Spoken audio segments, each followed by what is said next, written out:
Boa tarde a todos. Com muita alegria que nós encontramos uma vez mais nessa casa, um convite da nossa amiga Kika. E viemos aqui hoje para trazer uma mensagem do Evangelho de Jesus. Nós estamos procurando este ano trabalhar muito dentro do Evangelho de Jesus, das suas parábolas, dos seus ensinamentos, porque justamente neste ano está fazendo 150 anos de um livro de um Evangelho segundo o Espiritismo, de quando Allan Kardec codificou essa obra maravilhosa com base nos ensinamentos de Jesus. Então são 150 anos de Evangelho conosco e nós ainda não aprendemos. Isto que faz mais de 2000 anos que Jesus aqui esteve, deixou seus ensinamentos e nós ainda não conseguimos vivê-los. Mas vamos tentando, né? Tentando hoje, tentando um pouquinho amanhã, devagarinho a gente vai chegando lá. Nós não podemos nos agredir, porque o que nós trazemos do nosso passado ainda é muito forte e é muito difícil para a gente deixar de lado por enquanto. Mas eu vou ler, porque essa passagem eu não quero perder nada, nenhum detalhe dela, porque ela é muito importante e a gente vai aproveitar algumas partes dela. É sobre um certo homem, dizendo Jesus, né? Tinha 2 filhos. E o mais moço deles disse ao pai: Pai, dá-me a parte da fazenda que me pertence. E ele repartiu por eles a fazenda. E poucos dias depois, o filho mais novo, ajuntando tudo, partiu para uma terra longínqua e ali desperdiçou a sua fazenda, vivendo dissolutamente. E havendo ele gastado tudo, houve naquela terra uma grande fome. E começou a padecer necessidades. E foi e chegou-se a um dos cidadãos daquela terra, o qual o mandou para os seus campos a apacentar porcos. E desejava encher o seu estômago com as bolotas que os porcos comiam, e ninguém lhe dava nada. E caindo em si, disse: Quantos trabalhadores de meu pai têm abundância de pão, e eu aqui pereço de fome? Levantar-me-ei e irei ter com meu pai, e dir-lhe-ei: Pai, pequei contra o céu e perante ti. Já não sou digno de ser chamado teu filho. Faze-me como um dos teus trabalhadores. E levantando-se, foi para seu pai. E quando ainda estava longe, viu seu pai e se moveu de íntima compaixão. E correndo, lançou-se-lhe ao pescoço e o beijou. E o filho lhe disse: Pai, pequei contra o céu e perante ti, já não sou digno de ser chamado teu filho. Mas o pai disse aos seus servos: Trazei depressa a melhor roupa e vesti-lo. E pondo-lhe um anel na mão e sandálias nos pés, e trazei o bezerro cevado. E matai-o. E comamos e alegremo-nos, porque este filho estava morto e reviveu. Tinha-se perdido e foi achado. E começaram a alegrar-se. E o seu filho mais velho estava no campo. E quando veio e chegou perto de casa, ouviu a música e as danças, e chamando um dos servos, perguntou-lhe o que era aquilo. E ele lhe disse: Veio teu irmão, e teu pai matou o bezerro cevado, porque o recebeu são e salvo. Mas ele se indignou e não queria entrar. E saindo o pai, instava com ele. Mas, respondendo, ele disse ao pai: Eis que te sirvo há tantos anos, sem nunca transgredir o teu mandamento, e nunca me deste um cabrito para alegrar-me com os meus amigos. Vindo, porém, este teu filho, que desperdiçou a tua fazenda com as meretrizes, mataste-lhe o bezerro cevado. E ele lhe disse: Filho, tu sempre estás comigo, e todas as minhas coisas são tuas. Mas era justo alegrarmos-nos e regozijarmos-nos, porque este teu irmão estava morto e reviveu, tinha se perdido e achou-se. Essa mensagem, essa parábola de Jesus, ela encerra um ensinamento muito profundo, que se refere a todos nós, a cada um de nós. Nós somos os filhos que saímos das mãos deste pai para aqui reencarnarmos. Né? Este Pai nos dota do nosso tesouro, aquele tesouro que nós precisamos usar aqui na Terra, que é a saúde, que é a inteligência, que são virtudes. Ele nos dota de tudo isso. Só que chegando aqui, a gente acaba com tudo. E aí o que acontece? Nós começamos a procurar aquilo que a gente ficou sem, mas que a gente nem sabe o que é. Né? Como, por exemplo, a nossa companheira aqui falando sobre a mediunidade. A mediunidade é um dom que Deus nos dá. Por quê? Porque é através da mediunidade que cada um de nós vai resgatar o nosso passado delituoso. É na prática do bem. É fazendo o contrário do que nós viemos fazendo em encarnações passadas, que aqui agora, através da mediunidade, essa ferramenta maravilhosa, nós a temos para usar a benefício do nosso próximo, para ajudar as pessoas. E quando nós ajudamos os outros com amor, com vontade, nós também somos ajudados. Isso é natural. É ação e reação, é causa e efeito, dar e receber. Então, a partir do momento que eu vou buscar estudar a mediunidade, né, para poder educá-la, para poder usar esse instrumento da melhor forma possível, a benefício do meu próximo, eu estou com isto resgatando o meu passado, corrigindo o meu passado. Eu estou fazendo um movimento contrário àquele que eu sempre vinha fazendo, que era fazer o que eu não ia. Né?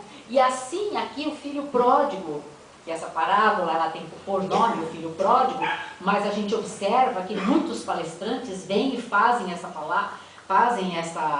explicam essa parábola, mas sempre ficam atentos apenas ao filho pródigo. Eles esquecem do outro filho. O filho pródigo é como nós. Nós chegamos aqui e destruímos os tesouros, né? Fazendo o quê? Fazendo tudo que nós não devemos fazer, né? Usando este nosso corpo de forma indevida, bebendo em excesso, fumando em excesso, comendo em excesso, sexo desregrado, xingando as pessoas, trabalhando em excesso. Quer dizer, tudo que nós não deveríamos fazer, nós fazemos. E aí vamos destruindo este corpo. Vamos arrumando doenças para este corpo, e às vezes a cada um de nós veio aqui para viver 80, 90 anos, a gente acaba vivendo 50, 40, porque a gente destrói o corpo com os excessos. Tudo que é demais não é bom. Sobra. E o que é de menos falta. Então nós temos que aprender a ter equilíbrio. Ter aquilo que realmente nós necessitamos. Nem mais, nem menos. Assim, a gente não vai estar se prejudicando.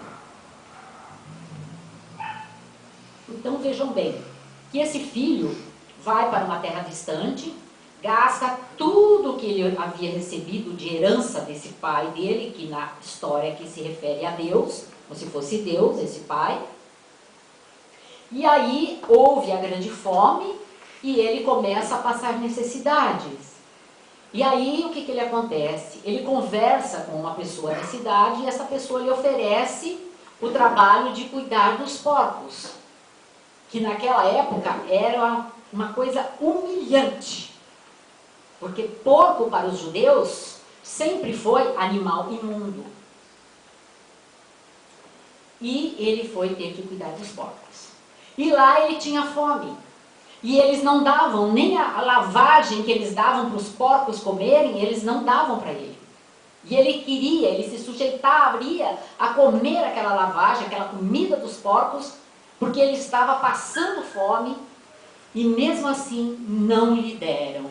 Quantos de nós batemos a porta da casa espírita ou de qualquer outro segmento religioso, famintos espiritualmente? Quantos de nós chegamos quase que gatinhando, rastejando, por tantos excessos que nós praticamos na nossa vida? Então esse aqui, ele estava faminto, porque ele havia destruído tudo. E agora ele não podia comer nem a comida dos porcos. Vejam bem, que situação. E aí então ele cai em si e se lembra do pai. Aí se lembra também dos seus servos, dos servos do pai, que tinham uma vida muito melhor da que ele estava tendo ali. Tinha comida, tinha casa, tinha roupa, tinha tudo. E ele não estava tendo nada. Então o que ele faz?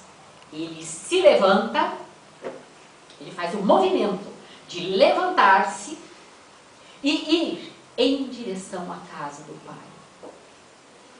Muitos de nós passamos a nossa vida toda sem fazermos este movimento, sem sairmos daquele lugar em que nos encontramos para irmos de volta à casa do pai. Quando muito a gente vai, mas a partir do primeiro momento em que nós somos atendidos naquilo que nós estamos buscando, que é a nossa fome espiritual, nós somos alimentados espiritualmente, nós nos afastamos outra vez. E assim a gente passa a vida, indo e vindo, indo e vindo. E aí a gente não consegue absolutamente nada. Em processo de evolução, em aquisição espiritual.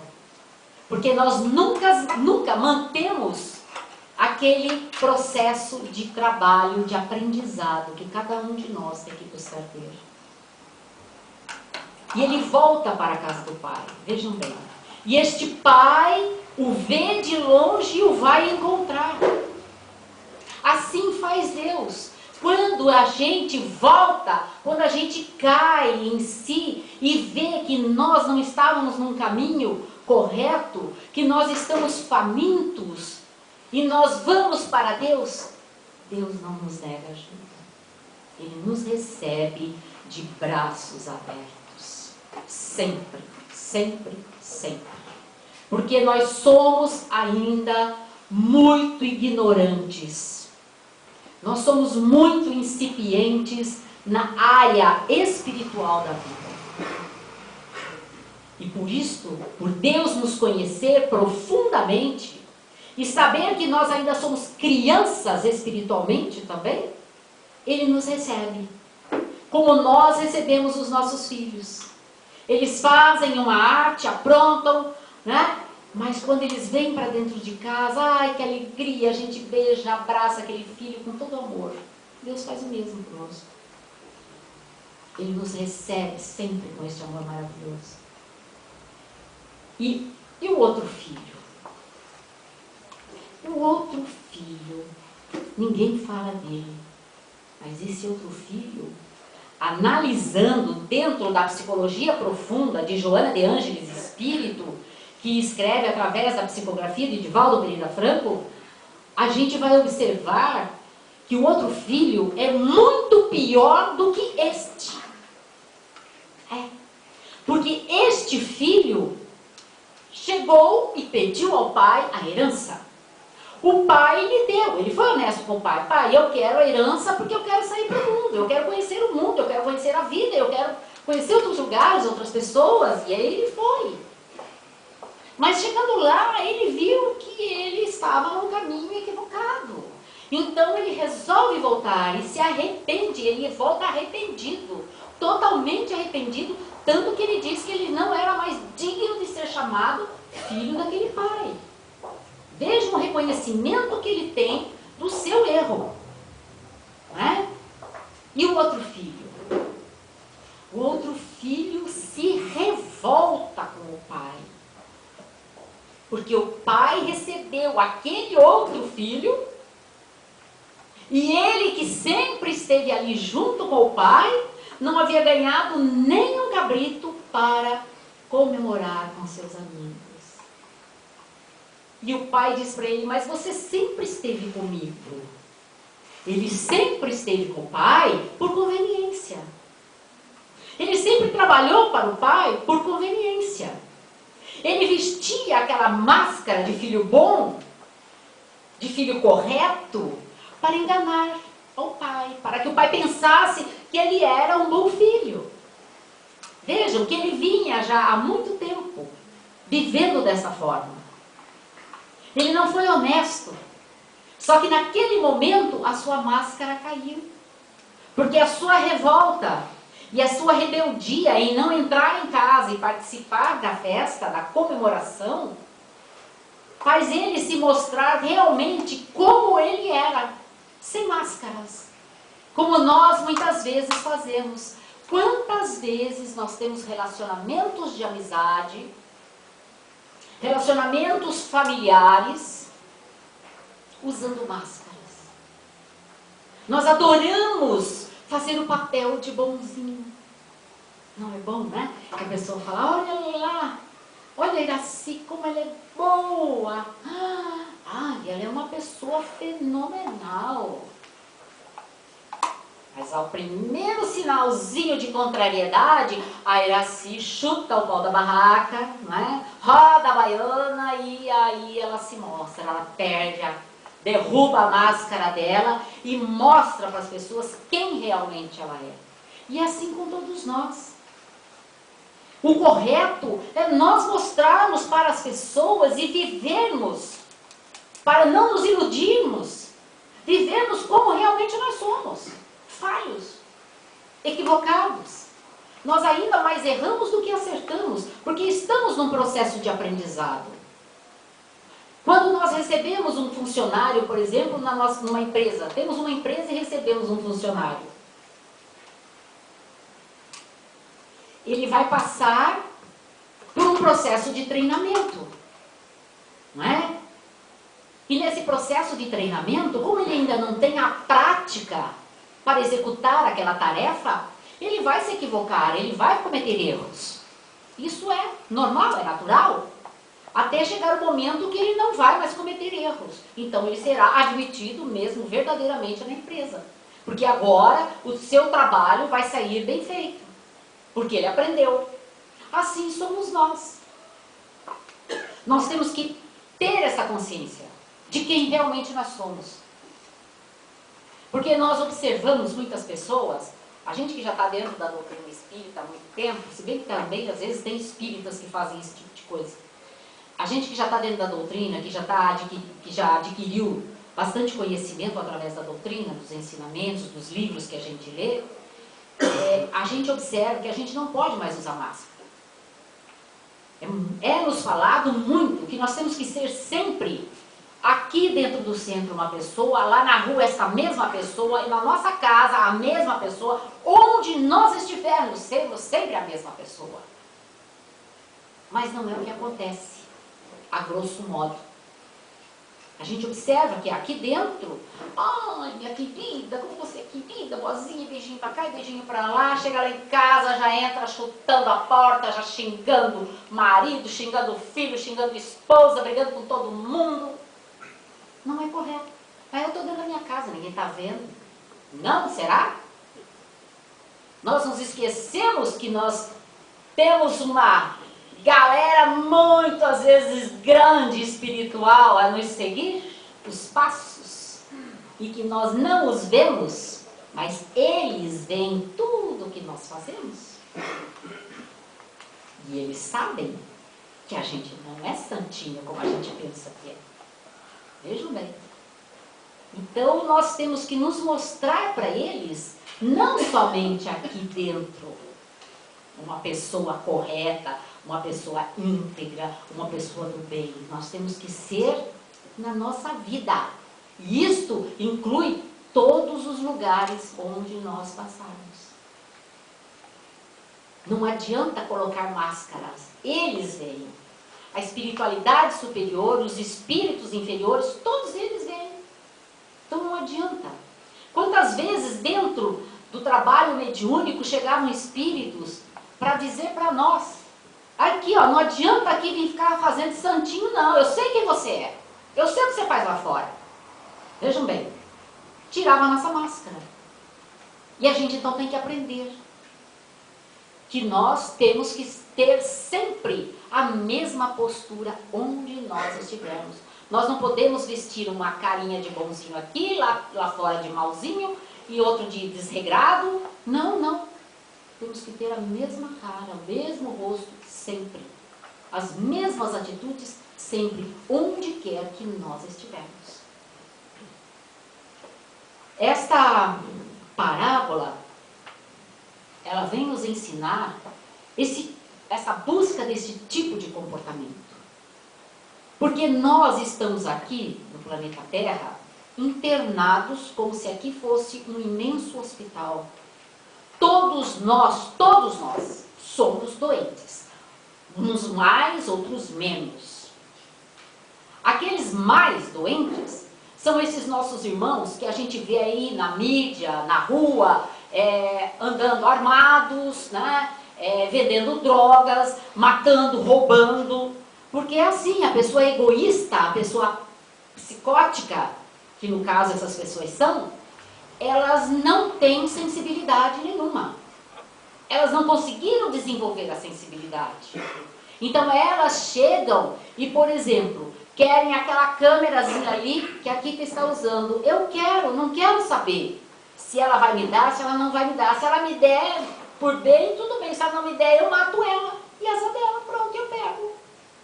Eles entram na nossa casa, roubam, nos agridem, fazem o que eles bem entendem, matam até e levam embora. E pensam que eles têm problema de consciência? Não, não tem. Eles estão muitíssimo doentes. Eles ainda não conseguiram acordar para esta verdade da vida, que é a prática do bem. Eles ainda praticam o mal pelo prazer de praticar o mal. Nós já não praticamos mais essas coisas. Nós já fizemos muito disso. Lá no passado. Mas hoje ainda fazemos. Quem ainda, até hoje, não furou uma filinha no banco? Ah? No caixa do mercado? Quem ainda não tentou ultrapassar um carro num lugar que não devia, ou então estacionou o carro ali num lugar que não podia? E assim por diante. Ah, mas isso é só isso. Ah, eu só furou a fila, mas o que você fez? Na hora você pensou nas pessoas que estavam na fila ali há mais tempo que você?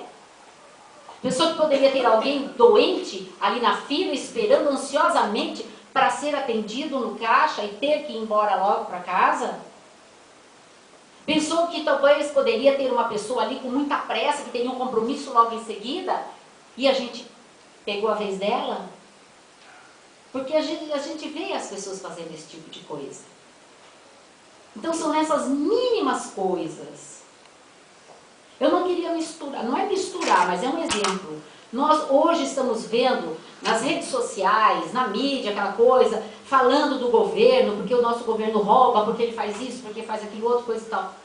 Eles roubam grandes quantias, mas nós pegamos pequenas, também como eles. E tanto grande como pequeno é erro do mesmo jeito. É equívoco do mesmo jeito. Quem de nós, às vezes, deixa de pagar imposto? Ou sonega, ou paga menos, tendo que pagar mais? A gente faz isso, a gente sabe disso que muita gente faz, muitos empresários fazem. A gente sabe. Mas como o governo é uma coisa grande e grita, fica gritante, então a gente fala. Então nós ainda não merecemos ter governos honestos. Porque a desonestidade no nosso país começa em nós ainda. Vejam bem, começa em nós. Nós ainda não sabemos viver corretamente, integramente, como Jesus veio nos ensinar. Vejam a distância que nós estamos ainda de conquistar um mundo melhor. Vejam bem. Esses tempos, vendo uma reportagem sobre acho que a Suíça, que é um baita país de primeiro mundo, assim, maravilhoso, falando lá que os ônibus na cidade não cobram passagem das pessoas, mas as pessoas entram e fazem questão de pagar a passagem, de colocar a moedinha lá e pagar a passagem delas. Elas não precisariam, mas elas pagam, mesmo assim. Se fosse aqui no Brasil, garanto que se desse um jeito de pegar as moedinhas que estão ali, a gente até pegaria.